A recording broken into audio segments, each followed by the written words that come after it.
Good morning students, welcome back to my YouTube channel the beauty of physics. Myself Manoj Janeja. आज के इस video में बच्चों क्या कर रहे हैं, आज के इस वीडियो में बच्चों 9 चैप्टर रे ऑप्टिक्स का एक बहुत इंपॉर्टेंट टॉपिक है टेलीस्कोप को करने जा रहे हैं। टेलीस्कोप क्या होता है? एक ऑप्टिकल इंस्ट्रूमेंट होता है which is used to observe distant objects and magnified images of the distant objects. There are two type of telescopes, refracting type and reflecting type telescopes. Refracting type telescopes uses lenses while the reflecting type uses telescopes uses the mirrors in them. तो पहले हम discuss कर रहे हैं refracting type. Refracting type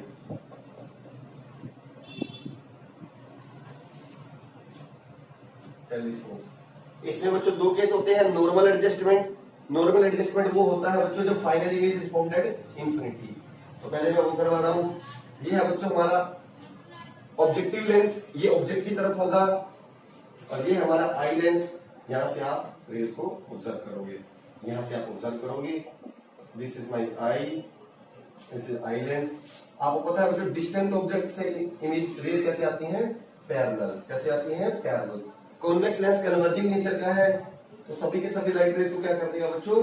converge. क्या कर देगा बच्चों? कन्वर्ज। कहां कन्वर्ज करेगा? अपने फोकस पर। तो ये है बच्चों इसका फोकस। ये इमेज बन गई है बच्चों A dash B dash image for this objective lens and it acts as a object for this eye lens. तो बच्चों क्या होगा? तो इस लेंस के लिए सभी रेज बच्चों फोकस पर ऑलरेडी कलेक्टेड है, तो ये उन्हें पैरेलल बना देगा। यही कॉन्वेक्स की नेचर होती है बच्चों। तो final image is formed at infinity. तो बच्चों मैग्नीफाइंग पावर एक्सप्रेशन निकालते हैं। This angle is alpha, this angle is alpha, this angle is beta. तो मैग्नीफाइंग पावर होती है तो beta upon alpha. Alpha and beta are very small angles, तो beta is replaced by 10 beta, alpha is replaced by 10 alpha. 10 beta के बच्चों निकालते हैं। This one is C2, this one is C1। 10 beta क्या आएगा बच्चों? A dash B dash upon C2 B dash. 10 alpha क्या आएगा बच्चों? A dash B dash C1 B dash. ये बच्चों कट हो जाएगा, तो C1 B dash upon C2 B dash. C1 B dash बच्चों नॉर्मल एडजस्टमेंट थी, ये इसका फोकस था। और नॉर्मल एडजस्टमेंट का मतलब क्या होता है? आप ऐसे अरेंजमेंट सेट करोगे कि ये इसका भी फोकस हो, आई लेंस का भी, दोनों के फोकस कंसाइड कर जाए, तभी तो इस आई लेंस के लिए भी अगर ये फोकस होगा तो इसके लिए सभी रेज कहां पर, इसके लिए रेज कहां से आ रही है? फोकस से। तो कहां बना देगा? पैरेलल। तो आपका C1 B dash is focal length of this objective lens F nought. C2 this one is focal length for eye lens but negative. तो मैग्नीफाइंग पावर आ गया F nought upon minus F। तो magnifying बच्चों objective lens की focal length पे directly depend कर रहा है। Greater is the focal length, greater will the magnifying power as what we desired. इसलिए इसको लार्जर फोकल लेंथ का प्रेफर किया जाता है और इसको छोटे फोकल लेंथ का, क्योंकि इनवर्सली प्रोपोर्शनल है। तो ये थे बच्चे हमारे नॉर्मल एडजस्टमेंट। अब करते हैं बच्चों जब इमेज बने at the distance of least vision, at the distance of least vision. बच्चों इसमें क्या हो करना है? इसमें आप बस ये कॉन्साइड नहीं होते हैं फोकस दोनों के।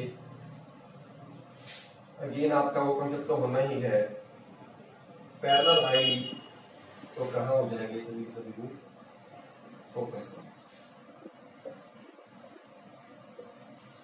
अगेन बच्चों ये इमेज बन गई है A dash B dash for this objective lens, but और F नोट है बच्चों, ये F नोट पर बनी है इमेज। बट अब की बार बच्चों जो हमारा आई लेंस है, जो हमारा आई लेंस है उसके लिए वो फोकस, उसका फोकस कहीं पीछे है। तो उसके लिए केस क्या बन गया? Object is between its optical centre and principal focus. तो इस सिचुएशन में क्या होता है? Image is formed on the same side बच्चों and enlarge and erected.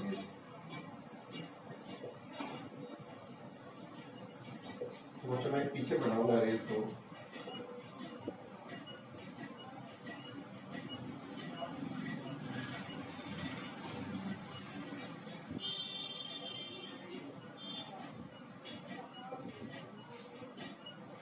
This one is beta, तो बच्चों मैग्नीफाइंग पावर क्या बताया था भाई, 10 बीटा अपॉन 10 अल्फा। 10 बीटा हम निकालते हैं a dash b dash upon c2 b dash. 10 alpha निकालते हैं a dash b dash upon c1 b dash. ये कट हो गया बच्चों, c1 b dash upon c2 b dash. c1 b dash क्या है बच्चों, focal length of objective lens. c2 b dash this time is not the focal length, this time is the object distance and this is negative minus। तो अब expression निकालने के लिए मुझे ये ue की वैल्यू लानी पड़ेगी using lens formula. 1 upon v minus 1 upon u is equal to 1 upon f। ये बच्चा आपने पढ़ा है। मुझे लानी है ue की, तो इसको मैं उधर लेके जाता हूं। तो 1 upon u equal to 1 upon v minus 1 upon u को रिप्लेस कर देता हूं बच्चों माइनस ue से। v इमेज कहां बनी है बच्चों, माइनस d पर। फोकल लेंथ क्या है मेरी, माइनस fp। माइनस fp ये माइनस माइनस क्या है बच्चों, प्लस 1 अपॉन fp। ठीक है बच्चों, इमेज कहां बनी है, माइनस डी पर। फोकल लेंथ क्या है, माइनस एफ पी। इनमें से बच्चों मैं 1 अपॉन डी कॉमन निकाल सकता हूं, 1 अपॉन डी। तो क्या आ गया, 1 plus D by F P. इस माइनस को मैं इधर शिफ्ट कर देता हूं बच्चों। 1 by D equal to 1 plus D by F P. Minus 1 by U की बच्चों मैं वैल्यू यहां डालता हूं, तो ये आ जाएगा F not upon D 1 plus D by F. तो ये आता है बच्चे expression of focal length of telescope in case of when image is with at distance of least vision. ठीक है, तो अब बच्चों हम करते हैं reflecting type telescope. Reflecting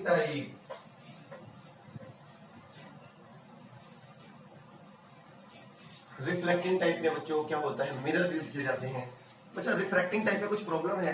refracting type में हमारा क्रोमेटिक एबरेशन होता है। पहली बात, रिजोल्विंग पावर डायमीटर पे डिपेंड करती है। लार्जर लेंसेज लोगे, लार्जर डायमीटर्स के, तो बल्कि हो जाएगा। इसे रिफ्रैक्टिंग टाइप टेलीस्कोप यूज किए जाते हैं। और मिरर बच्चों इसमें भी एक टाइप की प्रॉब्लम है। मिरर यूज होंगे, मिरर से स्फेरिकल एबरेशन होती है, बट हम यहाँ पैराबोलॉइड मिरर यूज करेंगे। पैराबोलॉइड ये होता है बच्चों एक ऑब्जेक्टिव, इसको बोलते हैं बच्चों ऑब्जेक्टिव मिरर।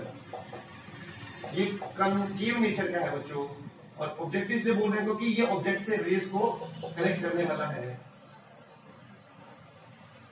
तो लाइट रेज आएंगी पैरेलल डिस्टेंट ऑब्जेक्ट से, फोकस में मीट होती है, बट रास्ते में हमने पहले ही फोकस से पहले ये कॉन्वेक्स मिरर रखा है। कॉन्वेक्स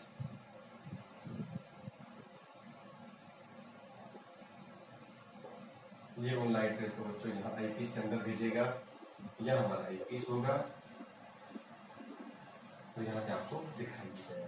रिफ्लेक्टिंग टाइप बच्चों बहुत बेटर है। अगेन मिरर्स में स्फेरिकल एबरेशन होता है, but paraboloid mirrors are used, तो वो भी रिमूव हो गया, बल्कि भी नहीं होंगे। क्रोमेटिक एबरेशन का तो मतलब ही नहीं होता, इसलिए रिफ्लेक्टिंग टाइप पर। Thank you so much children.